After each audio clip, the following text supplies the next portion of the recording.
Hey, welcome to 49cc Scoot. My name's Brent. I installed a performance variator, exhaust, air filter, and fuel controller on my Yamaha TMAX 500 a few months ago, and I want to give you an update after riding about 3,000 miles.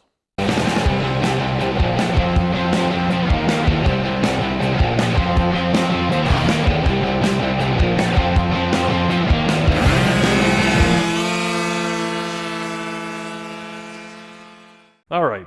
The number one thing that you need to know about these modifications, in my opinion, is that they transform the riding experience for me. I've always liked the TMAX, but now I enjoy riding it more than ever. The increase in acceleration not only helps for practical things like making it easier to get up to speed to merge into traffic, or simply keeping up with traffic without using all of the throttle, but it also makes it much more fun for more spirited riding. Having more acceleration is very nice for twisty roads. I'm certainly not coming in hot at scraping racing gear on the pavement like Rossi, but even for someone like me, being able to access more power coming out of a turn is pretty fun. I recently started riding with a friend on a sport bike, and I think these modifications have made the rides better for both of us. Don't get me wrong, if I accelerate from a roll full throttle, my friend on a sport bike is hardly needing to use any throttle or downshift to keep up, but at least I'm quick enough to not feel cumbersome now. One downside of the improved performance is that my gas mileage has decreased quite a bit. If I ride easy, fuel economy stays pretty similar to before the mods. The problem is, it's too much fun to use the throttle now, so I see mile per gallon in the 30s regularly instead of the mid-40s. I've always loved engines, so I find myself twisting the throttle a whole lot more just to get an earful, and with bonus points for the occasional popping and flames when I let off. I'll be that guy.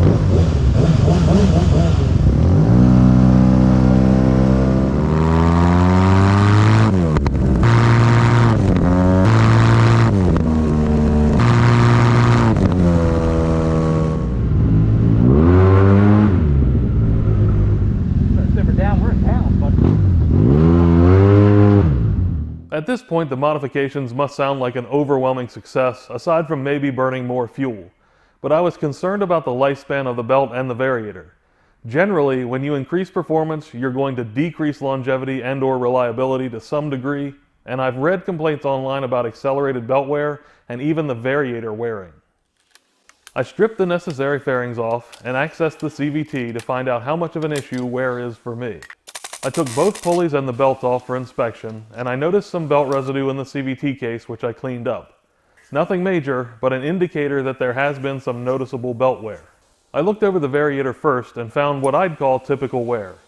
The ramps inside are scuffed, like every variator I've ever checked after much use, and the sliders show some minor signs of wear in spots. Nothing that alarmed me or made me feel the need to replace anything. The face of the variator had no wear that I could feel. I was using the sharp end of a wooden brush similar to the fingernail technique here to check and see if it caught on anything that I couldn't feel with gloves on. At least for now, variator wear isn't a big concern, so I re-greased it while I was in there and moved on. The belt measured 31.2 to 31.3 millimeters wide, with an original spec of 32 millimeters and a service limit of 30.5 millimeters. At the time of inspection, there were 4,219 miles total on the belt and 2,965 miles with the Malossi variator installed, and it wore roughly 0.75 millimeters. For comparison, the original belt that I replaced at about 28,000 miles was 31.2 millimeters thick. When I measured that belt at 12,000 miles, it was 31.45 millimeters. Clearly I'm seeing more wear. If it continues at this rate, I'll need to replace the belt by the time I get about 8,000 miles on it, where the stock setup seemed like it could go 30,000 miles and beyond. New belts usually wear the quickest when they're first installed. They go through a break-in period and they wear to better match the drive faces. Once broken in, wear should slow significantly. What I'm hoping is that this belt has worn more than normal partially because it was broken in with the original variator, and then likely wore more when paired with the Malossi variator. I'd hope to see the wear taper off so the belt could last longer, but this may be wishful thinking. I'll have to check on it much more frequently than a stock setup. The belt also had some glazing, so I washed it in dish soap and water and used a scrubbing pad to deglaze it. I measured the belt again after, because you can thin the belt if cleaning is too aggressive, but it was still the same width. I reassembled the CVT and made sure everything was working well before reinstalling the CVT cover and all of the plastic.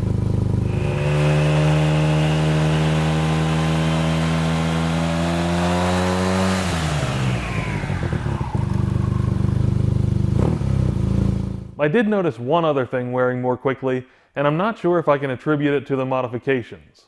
I normally need to replace my tires roughly every 8,000 miles, but this time I've worn the rear near bald in 6,000 miles. Unfortunately, it seems like every time I've tried to pick up a new pair of Michelins, they have a new version available, so I don't have a direct comparison. The first set were Power Pure SCs, then Pilot Power 3s, and these were Pilot Road 4s, all dual compound and roughly similar. The only thing that changed otherwise was performance level and riding more aggressively. Now this is a scooter without a ton of power, but these tires are designed for scooters. Whatever the reason, I'm curious to see if wear continues more rapidly. I wound up using Bridgestone Battle Axe tires this time. I went to get another pair of Michelins, but the prices were high and availability was low. The Bridgestones have a rounder profile that makes them feel a bit more stable, while still feeling good in the corners to me. My only complaint is that I got a screw through the tread and the sidewall within the first couple of rides. I had just over 200 miles on them when this happened. Well, that's been what's up with the TMAX and my impressions with the mods. I hope you've enjoyed watching, and if you have, please like, share, and subscribe for more. And I know the two-stroke people are out there saying, let's see some two-stroke stuff. Don't worry, it's coming.